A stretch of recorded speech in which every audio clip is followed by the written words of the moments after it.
Bonjour! Bienvenue à ma pratique d'enseignement d'un petit vidéo d'une vingtaine de minutes. C'est la fin du chapitre 4. En fait, ça fait 2 mois que je repousse cette vidéo-là, puis ce soir, j'ai décidé de me lancer.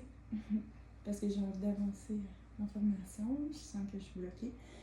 Donc, je pense que c'est la chose à faire. Donc, pour la vidéo d'enseignement aujourd'hui, on va peut-être avoir besoin de blocs. Ça pourrait être des livres. C'est toujours pour venir se soutenir dans des postures où est-ce que le bloc peut faciliter nos postures. Une couverture, ça peut être aussi un coussin ou une oreiller. Et puis pour la relaxation, peut-être à la fin, c'est bien d'avoir un traversin.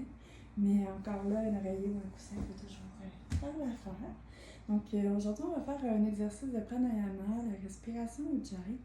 On va voir la salutation au soleil A, posture phase solaire, lunaire. Puis on va terminer avec une petite relaxation. Donc c'est quand même condensé. Donc je vais faire les postures à la droite, puis après la vidéo, je les référer à la gauche. Pour commencer, je propose qu'on se retrouve dans la posture assise Sukhasana, qui est la posture confortable. En fait, c'est ce qu'on appelle aussi communément assis en indien. Les pieds sont sous les mollets. Si on sent des petites tensions au niveau des hanches, on peut venir soulever notre assise en s'assoyant sur une couverture ou une oreiller, un coussin. Comme ça, en soulevant, ça va créer de l'espace. Moi, j'ai choisi une petite couverture pliée, tout simplement. On peut déposer peut-être un bloc sous nos genoux. Ce qu'on veut, c'est vraiment venir éliminer toutes les tensions, être le plus confortable possible. Donc, si les genoux ne sont pas à la même hauteur ou qu'on sent une tension, on vient poser des blocs sous les genoux, tout simplement. On se retrouve dans la posture assise confortable, Sukhasana. On va garder la colonne droite, le menton légèrement entré pour garder l'énergie à l'intérieur de nous.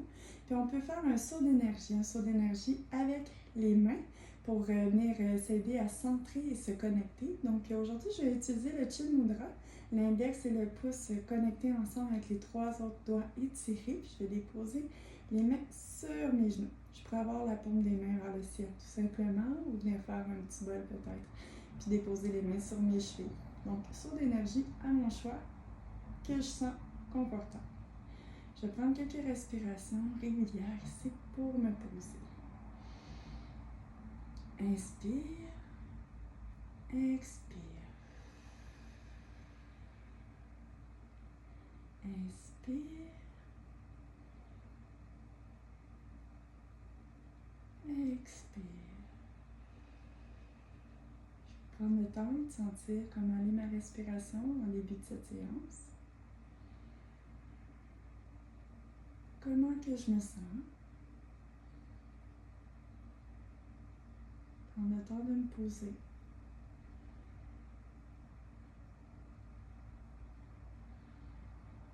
Donc, exercice de pranayama Ujjayi. On va expirer l'air par le nez en créant un verrou dans la gorge. Inspiration par le nez.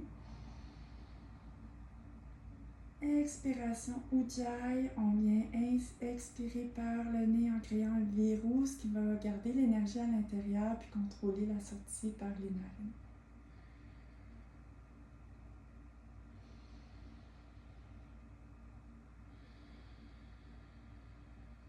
Si on ne comprend pas trop ce que c'est, créer un verrou au niveau de la gorge, on peut toujours faire le son A à l'expiration, puis venir fermer la bouche par la suite. Le verrou va se créer automatiquement, puis l'air qui va sortir de notre bouche va maintenant aller automatiquement vers les narines et créer la respiration Ujjayi. Son A, ou faire comme si on faisait de la buée, fermer la bouche, puis sentir la transition de l'air qui va venir sortir par les narines.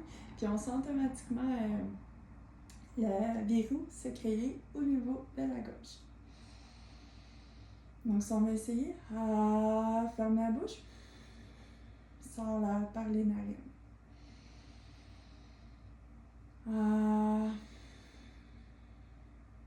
Donc quelques respirations Ujjayi, longue respiration victorieuse comme le son de l'océan.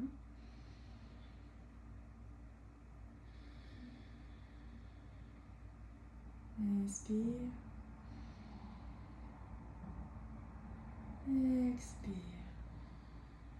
Les yeux peuvent être fermés, regard méditatif peut-être. Expire. Tout en conservant une respiration plus naturelle. La respiration Ujjayi, on va venir faire des échauffements, peut-être des épaules, en appuyant les mains sur les épaules, faire des rotations. En inspirant, je lève les coudes vers l'avant et le haut. À l'expiration, toujours en Ujjayi dans mon cas, je descends vers l'arrière et le bas. Inspiration, lève les coudes. Expiration, redescend les coudes. Inspiration, on fait l'échauffement des épaules, le haut des bras, les omoplates. Expiration. Vous venez faire des noms avec la tête. Toujours en coordonnant notre respiration. Inspiration vers la droite. Expiration vers la gauche. Inspiration, on revient au centre. On va faire des oui vers le haut. Inspire, expire, on ramène la tête vers le bas, le menton vers le torse.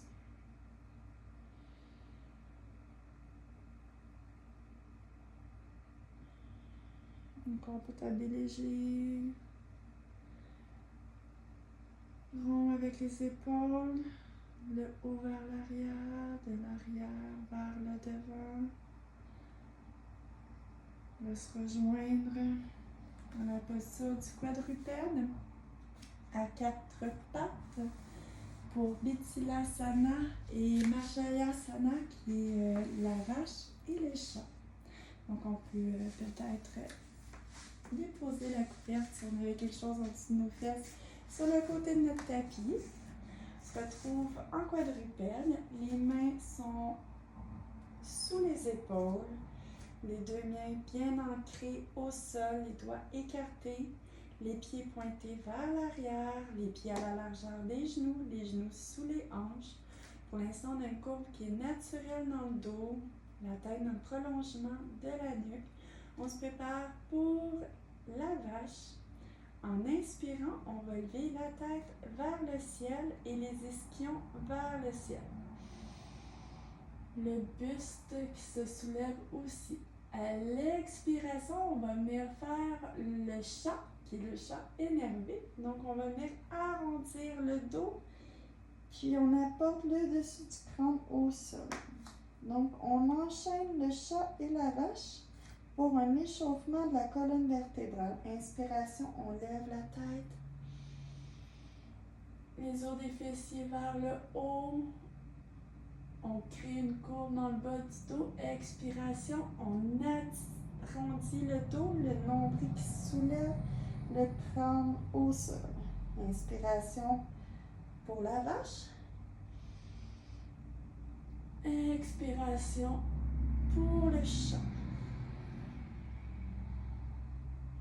Une dernière fois, inspiration pour la vache. Expiration pour le chat. On se retrouve encore dans le quadrupède. Puis à partir d'ici, on va venir faire quelques rotations, des prises en charge. On va échauffer nos poignets. Donc, on va faire des rotations, des petits ronds avec le corps sur les poignets. Puis, on va aussi venir réveiller peut-être les hanches. On peut y aller intuitivement. On va faire des petites prises en charge. Envoyer les messages à nos cerveaux que on va faire peut-être des petites planches, qu'on va travailler l'ouverture des hanches. Juste prendre un petit moment ici avant de se retrouver dans la posture de la montagne, Tadasana. Tada qui veut dire montagne, asana, posture. Poursuivant Namaskar A, la salutation au soleil A. Donc, on peut garder les blocs toujours près de soi. Je vous dirai quand on peut peut-être les utiliser pour Surya Namaskar, la salutation du soleil. On se retrouve dans la posture de la montagne. Donc, les pieds à la largeur des hanches, rotation vers l'arrière des épaules, paume de main vers l'avant, menton légèrement entré vers l'intérieur. C'est une position d'ancrage, les deux pieds bien ancrés au sol pour se préparer pour la salutation du soleil. Inspire, on lève les bras au ciel. Expire, Uttanasana, flexion avant complète. On ramène le bout du crâne au sol, les mains qui peuvent toucher le tapis ou peut-être qu'on peut venir les déposer sur des blocs pour s'aider. On relâche le haut du corps complètement dans la posture Uttanasana, flexion avant complète. Inspire, Ardha Uttanasana, demi-flexion. On vient faire une grande ligne droite avec la colonne vertébrale. Expiration, on ramène le bout du crâne pour Uttanasana. Inspiration, on apporte le pied droit à l'arrière du tapis. Expiration, le pied gauche pour Phalakasana, la planche. Et puis on se prépare à contrôler notre descente pour venir faire le cobra. Donc inspire, on avance, on pousse dans les orteils vers l'avant. On peut venir les poser les genoux pour s'aider aussi, pour qu'on contrôle la descente.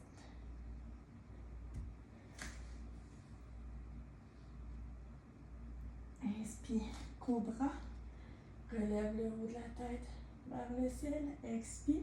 On pousse dans les orteils pour le chien tête en bas. Adho Mukha Svanasana. On vient porter la tête entre les bras.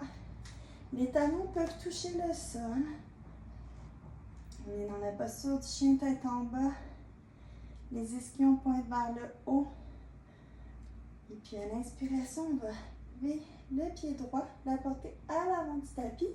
Expiration, on lève le pied gauche, on l'apporte en avant. On se retrouve en Uttanasana, flexion avant complète. Le bout du crâne est au sol. Inspiration, Ardha Uttanasana, demi-flexion. Expiration, Uttanasana, flexion avant complète. Crâne au sol, main sur le tapis. Inspiration, on relève les mains au ciel. Expiration, on ramène les mains au cœur. On peut se retrouver dans la posture de la montagne.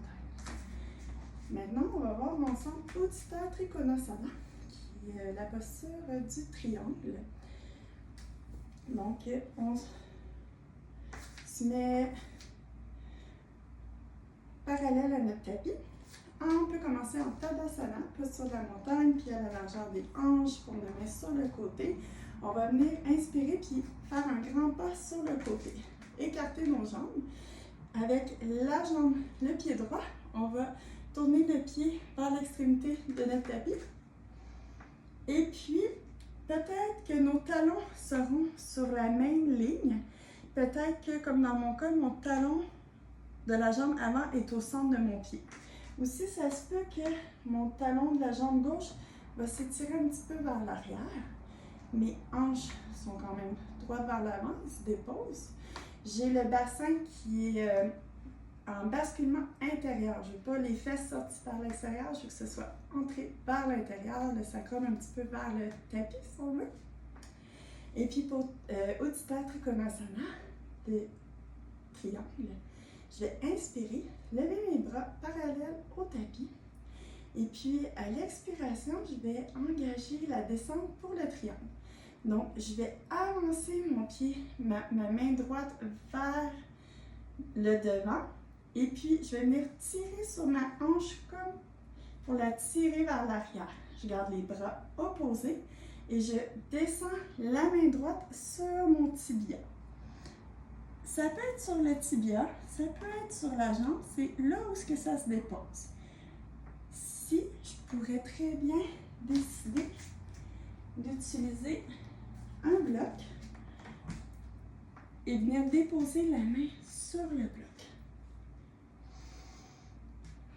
Je Je contrôle la descente, je viens de prendre ma hanche, je la pousse vers l'arrière avec ma main avant. Je commence à descendre pour venir faire un triangle. Je dépose la main sur mon bloc à l'endroit où j'ai choisi. Mes jambes sont tendues, mes bras sont opposés.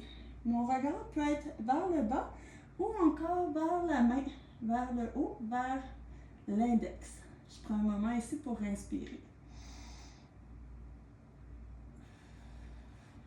À l'inspiration, j'agrandis. À l'expiration, je laisse l'énergie sortir.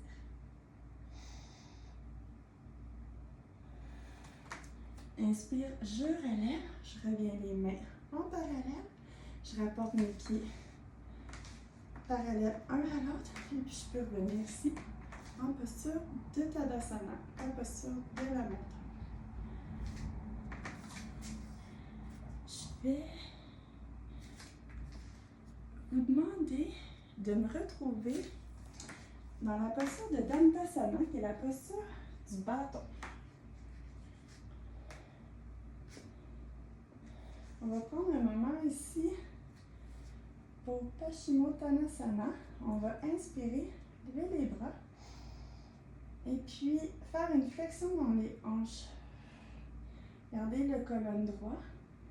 Apportez les mains le plus loin possible. Puis peut-être relâcher la tête.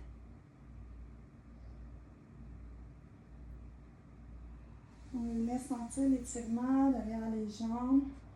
Je vais prendre mon pied droit, l'apporter à côté de ma jambe gauche, le bout du pied vis-à-vis le genou. Puis je vais rapporter mon pied gauche à côté, le plus près de ma fesse droite. Je veux garder les hanches le plus droites possible, les os vraiment sur le tapis. Puis les mains peut-être derrière. Je prends un moment ici pour sentir l'étirement dans mes hanches.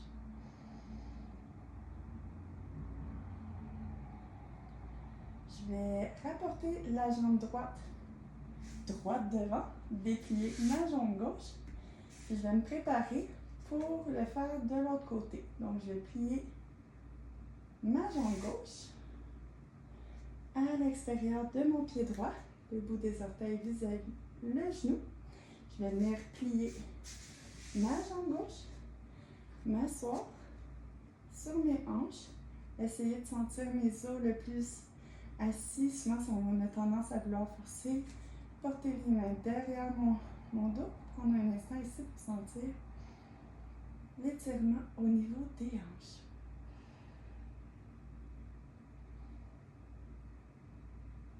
Je cherche le nom. Il me semble que c'est demi-poisson, demi-seigneur du poisson.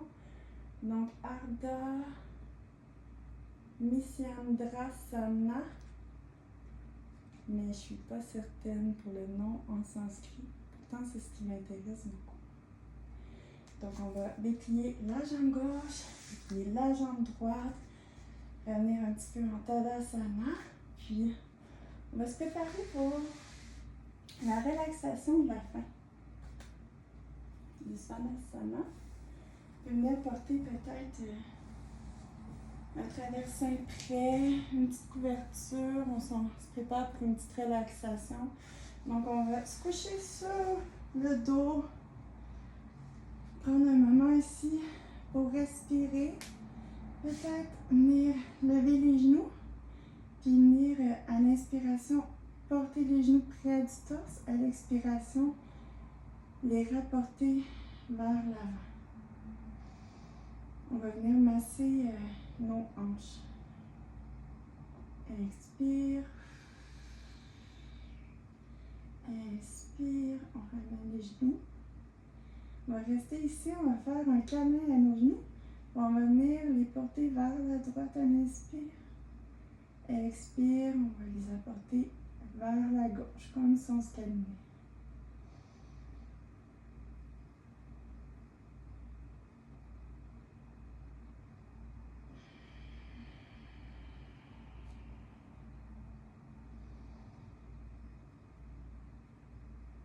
Si jamais on avait envie de prendre peut-être une petite gorgée d'eau avant de se préparer pour la relaxation, ce serait peut-être le temps.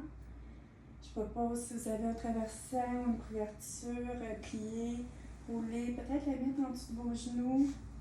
On s'en vient dans la posture qu'on appelle la posture du mort. Pour relaxer, on va détendre complètement nos membres ici. Paume de main vers l'extérieur. Prendre le temps vraiment de venir étirer toutes les tensions, se placer confortablement. On va prendre une grande respiration ici. Inspire. Expire.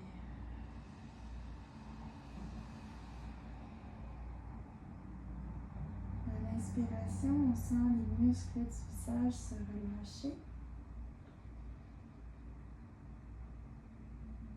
À l'expiration, encore un peu plus.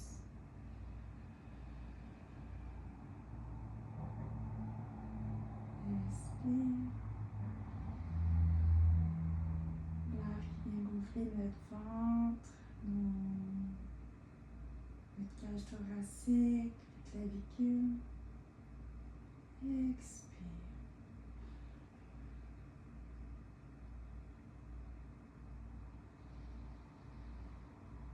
Prendre un moment pour sentir que le côté droit a plus travaillé que le côté gauche, puis que ça va être important de faire le côté gauche pour les exercices qu'on n'a pas pris le temps de faire. Sentir la relaxation.